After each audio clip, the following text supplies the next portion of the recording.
Now we're going to start with the budget line.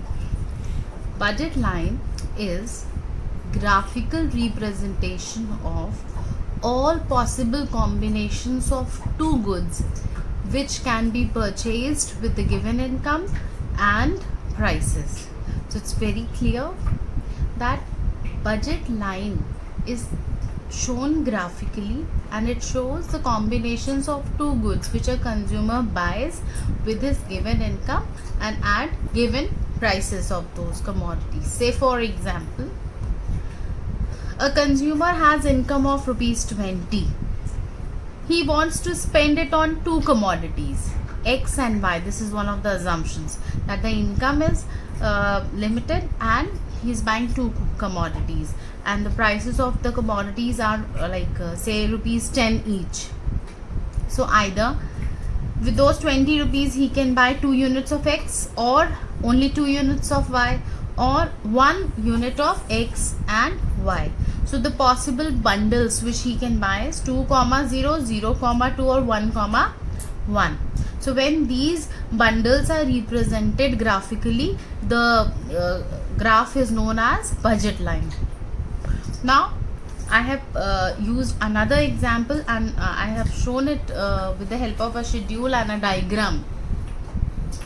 Now let us assume that consumer has rupees 20 to spend on two goods and he's buying two commodities. Say one commodity is apple and the other commodity is banana. Now above example was very easy. I have taken rupees 10 each as the price. Now here I am taking prices to be different. Price of apple, say rupees 4 per unit. Price of banana, say rupees 2 per unit. Now let's move to the schedule. Now the first combination shows you that if a consumer has 20 rupees, so first combination will show that he is not buying any banana. He is spending all his money on buying apple. Now if he has 20 rupees and apple is available for 4 rupees per unit, how many apples will he be able to buy? 5. How did he find that? Using a budget equation. What is budget equation? Budget equation is units of apples into price of apples plus unit of bananas into price of bananas should be equal to the money income which the consumer has with him to spend. Is that clear? So units of apple which he can buy, say 5 units.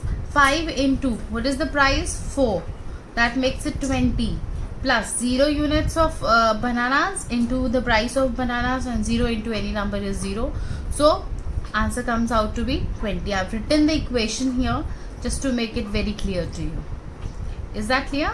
It's units of apples into price of apple plus unit of bananas into price of banana equals to the money income which the consumer has. Next combination. Next combination shows that consumer consumes only 4 units of apple. Then how many units of bananas will he have? So with 4 units of apple when he is buying, so 4 into 4 makes it 16. How many rupees remaining? 4 rupees. So with 4 rupees, how many bananas can he buy? 2 bananas. So that is 4 and 2. 4 apples, 2 bananas. Same way when you proceed, so he'll buy 3 apples. 3 apples means 4 3s are 12. Plus, how many rupees remaining? 8 rupees. With 8 rupees, how many bananas will he be able to buy? 4 bananas, because bananas are available for 2 rupees each. Same way other combinations you will find. 2 apples if he is buying, then 6 bananas he will be able to buy. 1 apple he is buying, then 8 bananas he will be able to buy. And if he is not buying any apple, then he'll be able to buy 10 bananas out of his given money income. So these are various bundles which you have got represented as combinations E, F, G, H, I, J. Any alphabet you can take. Now representing this on the graph. Now the same schedule is represented on a graph. On x-axis we'll take apples, on y-axis we'll take bananas. So on a x-axis I have taken the measurement 1 centimeter equals to 1 unit, whereas on y-axis 1 centimeter is 2 unit. Is that clear? So first combination was 5, 0. So same way 5 and 0 will be the point E. Then is 4 and 2. So at 4 units of apples, how many units of bananas? 2 units. So you'll get the combination F. Then 3 units of apples gives you 4 units of bananas, G. Then 2 units of apples, 6 units of bananas, combination is H. 1 unit of apple, 8 units of bananas, that is I, combination. And last combination is 0, 10. So that is point G. Combining all the points, you will see that it's a straight line, downward sloping straight line. This is known as budget line. Am I clear? Now there are some important things I've explained here. Every point on the budget line indicates those bundles of apples and bananas which the consumer can purchase by spending his entire income of rupees 20. So at all the points his 20 rupees are spent. Now consumer can afford all those combinations. Say for example, I say he's buying 6 units of bananas and 1 unit of apple. So that will be the point which will lie inside this line. So all those combinations lying inside this point are attainable combinations. Any point lying outside, say for example 6 bananas and 5 apples, so that will be out of the budget of the consumer. So that will be unattainable combination lying outside. Am I clear? So on budget line, they are exactly equals to the entire money income which he has to spend. Next is, if any point lies outside, it will represent a combination where consumer is underspending his income, whereas the point lying outside will indicate unattainable combination. Consumer cannot buy, it's out of his budget. Am I clear? After this we will discuss about the slope of budget line. Like we discussed the slope of indifference curve, almost the formula is the same for slope of budget line. Now here I have taken the help of a schedule and the diagram to explain you the slope. So if, say for example, consumer is buying commodity A and B, you can take apples or bananas, and price of the apple is 4 rupees each, price of bananas 2 rupees each. Same I have taken. So you'll get the combinations 5, 0, 4, 2, 3, 4, 2, 6, 1, 8 and 0, 10. Same combinations which were there in the previous diagram and schedule. Next is, on the x-axis we'll show apples, on the y-axis we'll show bananas. Say, taking the same measurements, you'll get the combinations E, F, G, H, I, J. You'll join, you'll get a straight line. Now from J to I, what is the slope? How will we calculate? The formula for the slope of budget line is the same. Change in y-intercept upon change in x-intercept. So change in y-intercept is how much? How many units of bananas, the difference is 2 units. Upon x-axis shows you the difference of 1. So that is 1 unit. So slope will be 2 upon 1. Same way from I to H, again there is a difference of 2 units for 1. So it will be delta y upon delta x, that is 2 upon 1.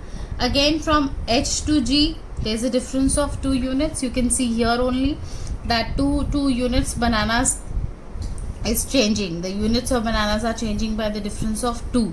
So that is delta y will be 2, delta x will be 1, and at all the combinations you will see that the slope is the same throughout. So constant slope makes it a downward sloping straight line. Is that clear? Slope of budget line is also called the slope of price line, which is represented by the ratio of prices. Price ratio is Px upon Py. So slope of budget line is not only delta y upon delta x, but it is also Px upon Py. I hope I am clear. Now here Px was price of apples, which is shown on the x-axis. That is how much?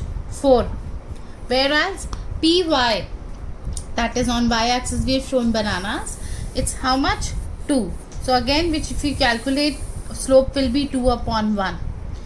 As the prices are given, they are constant, they do not change. Same way the slope also of the budget line does not change, it remains constant.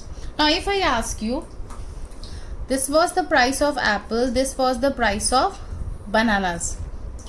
Okay, now as per the given prices, how many units of bananas need to be sacrificed for one apple?